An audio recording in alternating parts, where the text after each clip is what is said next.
guys, we're on quarantine, but gotta start the cars up every few days.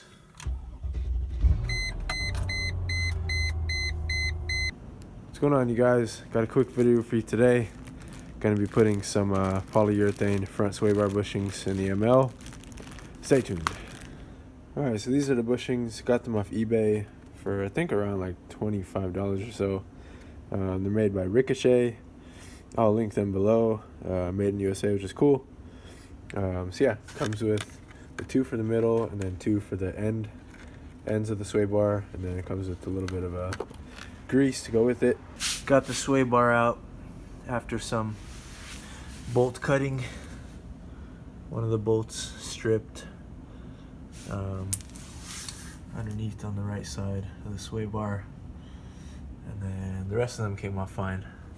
But switching out the bushings for these polyurethane bad boys, and so far we've learned this is a very heavy sway bar, and everything else is pretty simple. It would have been a lot quicker if we didn't have to cut the bolt, so update shortly. So the bushings weren't in terrible shape. They are pretty hard, but one of the inner ones, if you guys can see, it's pretty cracked, which is surprising. Just the way they're on there, I didn't think it would crack like this, but yeah. New ones are in a lot better shape, so. Alright, key notes about the bushings. Make sure the flat side goes inner.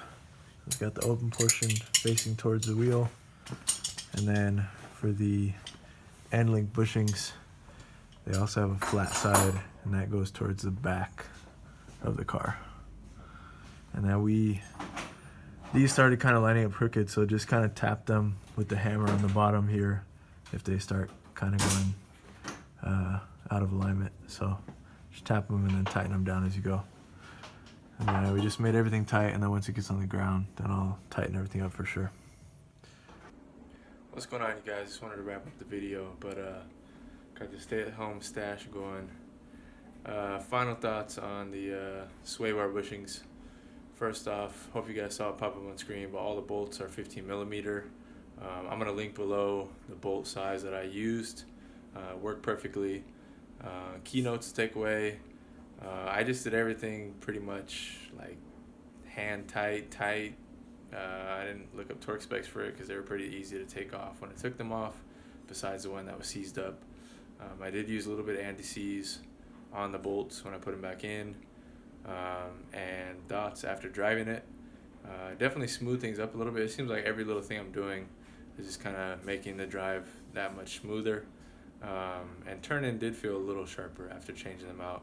So once I do the rears, then it'll probably make a bigger difference. I think those are in a little worse shape than the front ones were. So yeah. One other thing, it might be hard to put the sway bar back up by yourself.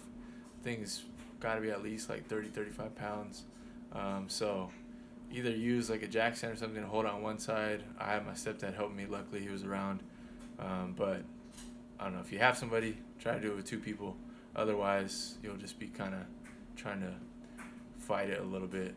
Definitely doable, but it made it easier having 2 people or 2 sets of hands. So something else to think about. But anyways, thank you guys. Hope you guys enjoyed the last couple of videos. I know they're different from what we've done on the channel, but seem to be doing okay view-wise compared to the other videos. So hopefully you guys are finding them enjoyable, entertaining during this time. I know I'm spending a lot of time watching a lot of YouTube content, so I'm sure you guys are in a similar boat.